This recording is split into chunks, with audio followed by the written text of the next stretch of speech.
Kaixo guztioi eta ongi etorri jakindunera. Gaurko honetan pila elektrokimikoaren inguruan hitz egingo dugu.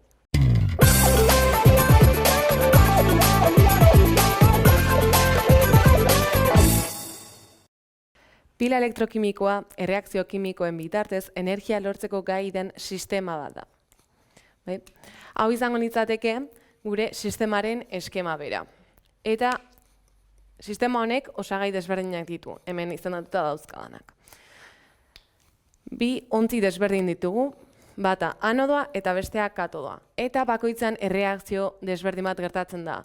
Anodoan beti ematen da oksidazioa eta katodoan beti erredukzioa. Bai? Pixka bat gehiago sakondu sisteman, bi xafla ditugu, bai? Metal desberdinez osatuak. Kasu honetan hemen kupre solidoa daukagu, zeina konektatuta dagoen ari metaliko baten bitartez zink solidoaren xaflara, bai? Eta hauen artean ematen den elektroi fluxua neurtzeko voltimetro bat erabiltzen da, bai? Honekin potentzial diferentzia neurtu dezakegu. Orduan, lehenago aipatu dudan bezala, anodoan oksidazioa ematen da, bai? Xafla murgilduta dago zink sulfuriko disoluzioan, eta hemen gertatzen dena da zink 0 edo zink solidoa, bai, elementua, zink 2+ izatera pasatzen dela. Hau da, oksidatu egiten da, eta xafla pixkanaka bere masa galtzen joaten da, disoluzioan gelditzen delako zinka. Eta orduan, elektroiak askatzen dira, bai? 0-tik 2+ egoerara pasatzen da, eta orduan bi elektroi galtzen ditu. Eta elektroi hauek dira, anodotikan edo xaflanetatikan ari metalikoa gurutzatu eta kupre disoluziora joaten direnak.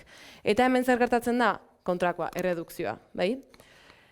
Hemen kupre sulfuriko disoluzioa daukagu, eta hemen kupre 2+ bihurtzen da kupre 0.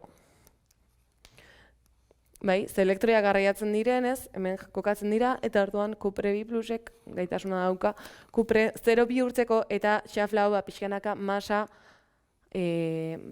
handitzen joango da. Azken elementu garrantzitsu bezala daukagu hemen gatzubia, eta honen helburua da gehien bat sistema ixtea, bai? Eta erreakziorekiko geldoa da, baino bere helburua bai da neutralitate elektrikoa mantentzea.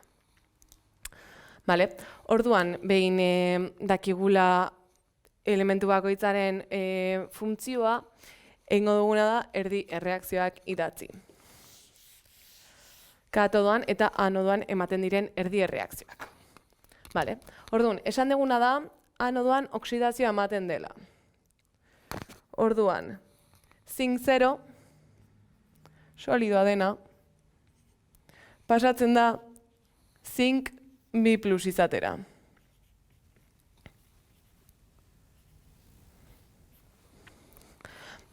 Orduan,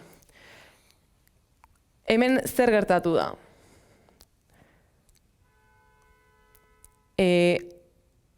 Zink solidoa erreduzitu denez, bi elektroi galdu ditu. Orduan, erreakzio doitzeko edo karga hauek doitzeko, egin behar duguna da bi elektroi gehitu. Ondoren, katodoan erredukzioa. Kasu honetan, kuprea. Hemen gertatzen dena da, kuprea solidoa 0 egoeran,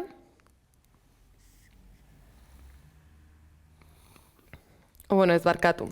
Kuprea akuoso eran, kupre 2+,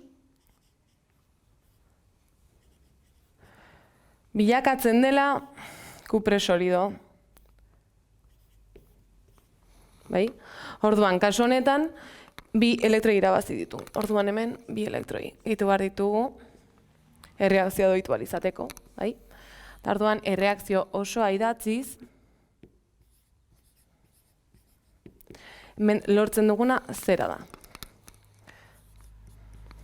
Zinka, gehi kuprea,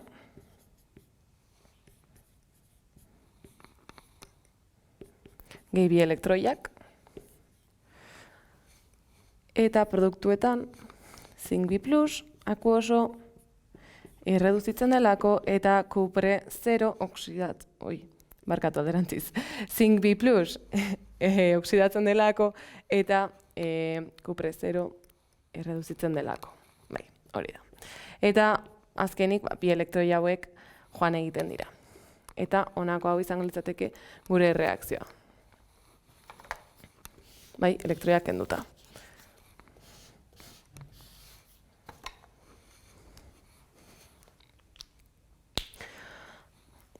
Normalean hemen elektroi potentzialak azaltzen ditugu edo erredukzio potentzialak hobeto esan da.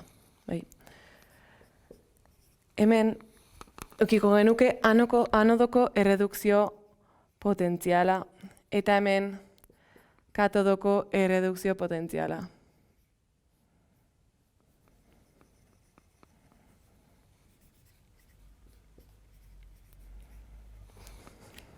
Potentzialak beti erredukzio potentzial bezala ematen dira. Bai? Orduan, naiz eta anodan oksidazio ematen den beti jartzen da erredukzio potentzial ezela. Orduan, nahi baldin badeu potentzial diferentzia kalkulatu, bai? Edo EP deitzen dena, egin behar duguna da, katodoko erredukzio potentziala ken anodokoaren erredukzio potentziala. Zaipatu bezala, anodoan ematen dena oksidazioa da, orduan buelta eman behar diogu. Eta orduan, erredukzio potentziala o energia potentziala kalkulatu nahi badegu, egin behar duguna da hori, bien arteko kenketa egin. Bueno, gaurko zau izan da dena, eta gogoratu. Sare sozialetan eta webgunean jarraitu jakindun.